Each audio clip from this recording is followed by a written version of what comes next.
మీకు తెలుసా? 239 మంది ప్రయాణికులతో వెళ్తున్న ఒక భారీ విమానం ఒక్క చుక్క రక్తం కూడా లేకుండా ఆకాశంలోనే మాయమైపోయిందంటే ఎలా ఉంటుంది? వినటానికే భయంగా ఉంది కదా! కానీ ఇది నిజం.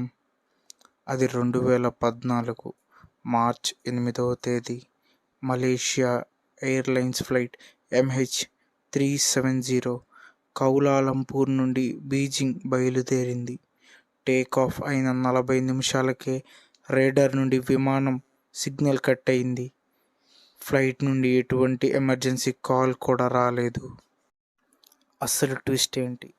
రేడార్ నుండి మాయమయ్యాక విమానం సడన్గా తన రూట్ని మార్చుకొని వెనక్కు తిరిగి హిందూ మహాసముద్రం వైపు సుమారు 6 గంటల పాటు ప్రయాణించింది. శాటిలైట్ డేటా ప్రకారం సముద్రం మధ్యలో ఎక్కడో అంతమైపోయింది. ప్రపంచ దేశాలన్నీ కలిసి సముద్రం అడుగున జల్లెడ పట్టాయి. చరిత్రలోని అత్యంత ఖరీదైన సెర్చ్ ఆపరేషన్ జరిగింది. కానీ విమానం ఆచూకీ కానీ బ్లాక్ బాక్స్ కానీ ఇప్పటి వరకు దొరకలేదు.